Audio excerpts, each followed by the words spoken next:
Okay, welcome back to the channel. So if you've seen my latest video, I asked you to ask me some questions for a Q&A, which is now. So we're doing it outside in the lovely weather. Right, so I asked for questions on my Instagram, Facebook and on the YouTube comments on the latest video. So basically we're going to rattle through them, answer them as best I can. And go from there. So thanks everyone for all your questions. Let's get started. The first one in, I'll read the YouTube comments first. So you said you can't see yourself running a pro shop in the future, Jamie. Where do you see your career going as a PGA pro? So yeah, I don't want to work in a shop or own a shop. I want to be full-time coaching. So at the minute where I am at Hale, I do around 25 to 30 hours a week in the shop, and then the rest of the time I'm doing around 15, 20 lessons a week. Obviously nothing at the minute because we're in lockdown, but my goal is to decrease the shop hours over time and increase my lesson hours until that I'm able to do that full time, nothing else. So I want to become, the best coach I can be, and do that full time. Hopefully is the goal at this current stage. So moving on to the next question. Who is the best golfer you've played with / against? It's a good question.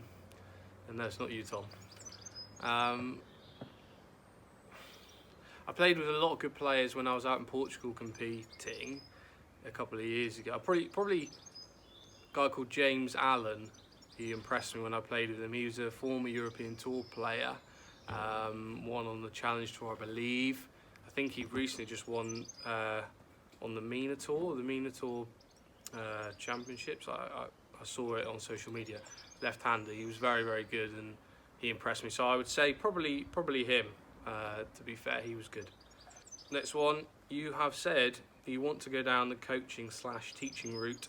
Apart from improving a person's full swing technique, will you be looking to advise on and complete a club fitting as part of the process? Have you thought about getting your own studio set up, either as part of or an independent to your affiliated course? So a couple of questions there. We go with the first one, which was, do you want to complete club fitting as a process? So in a normal lesson, you wouldn't necessarily do a club fit, but I'm very interested in club fitting. We do a little bit at Hale. The owner had recently just bought a GC quad as well, so since lockdown started, we literally just bought it, so we're looking to get back into that. But club fitting, yeah, I enjoy. I want to get more knowledge in that area and become better at it, but it's definitely something I'd look at in the future.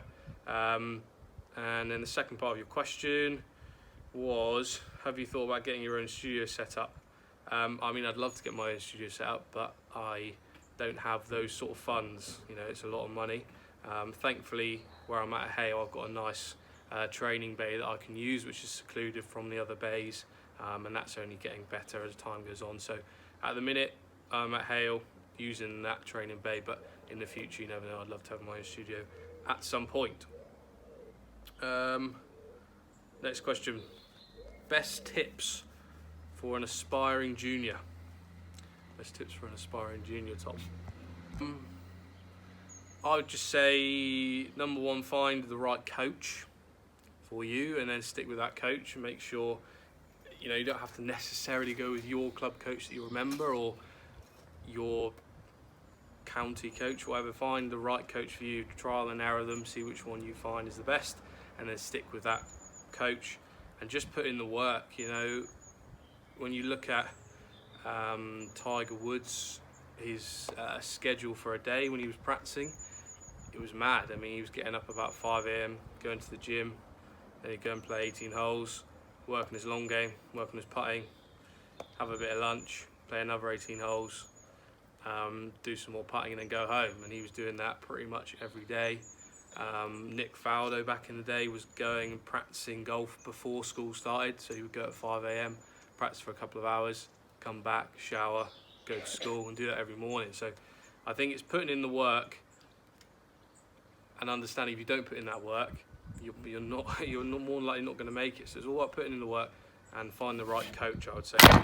Oh, I'm so sorry. Yeah, find the right coach and just put the work in. And all the top sportsmen say exactly the same. You know, if you look at any of their schedules, what they used to do when they were practicing and working on it, it wasn't that they did a bit of work for a couple of hours a day. It was all day and whenever they had any free time. So put the work in and get that coach.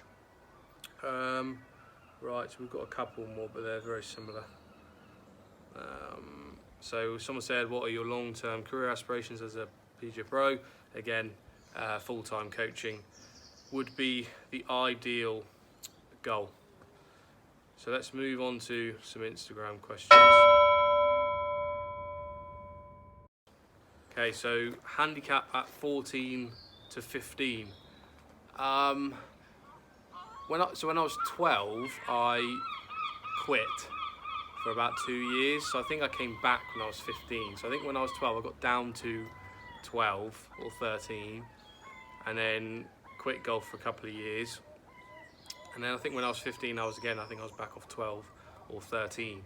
So at that stage, I wasn't that good at golf at all. I was a very late bloomer. I think even when I was 16, nearly 17, I was still off like 11 or 12. And then in that year, I went down from 11 or 12 to 3, and then kept coming down. So I was just a late bloomer. I had a good year when I was 16, 17. Will the new handicap system be better or worse for high handicappers? I don't really know the new handicap system. Do you? It's like you take your best 8 from 20. Is it? Yeah, and then, but it's not like you start a fresh 20 after the 20th round. It like knocks the one off at the front and then carries on from there. If that makes sense.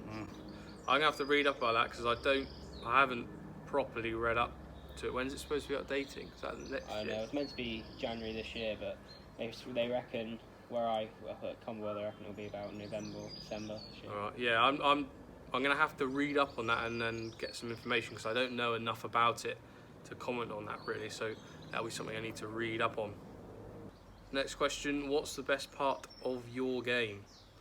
I'd probably say my iron play. Probably. Irons have always been pretty solid. Ball striking has always been pretty good. The only thing that's really let me down lately has been putting. So, but I'd say my irons have been probably the best part of my game for a while. Any plans to do course vlogs with other YouTubers? Yeah. So, well, I'll be doing some more stuff with James. Hopefully, when we can get back out, we're hoping to go to St Dock when we can, which will be good. St Dock's a pure course, really good greens, so it'll be nice to get out there. Other people I don't really know, but definitely going to do some stuff with James, hopefully as soon as possible. Okay, and final question, if you had to be sponsored by one club manufacturer and one clothing brand, who would it be?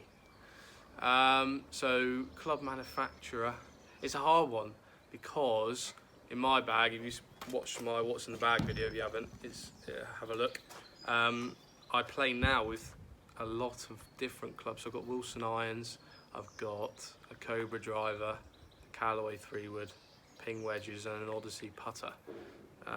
So it's difficult to say. I would say I'm not picking one. I like a mixed bag. I think I've always been a better player with a mixed bag of clubs. I love TaylorMade woods as an example, but I'm not a huge fan of their irons. I think Wilson irons are class, but I'm not a fan of their woods.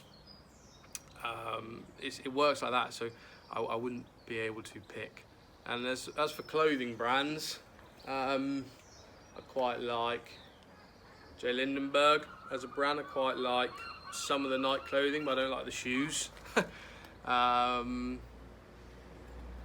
Quite like some of the Under Armour stuff as well. I'd say maybe J. Lindenberg. I quite like their stuff. I quite like their clothes. If I was going to be sponsored by them, I'd probably pick them, I would say.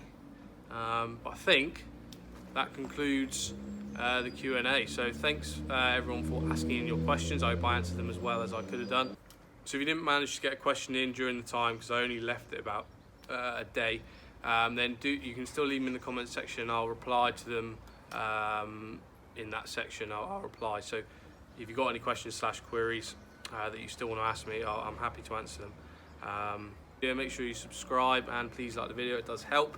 And I will see you guys in the next video.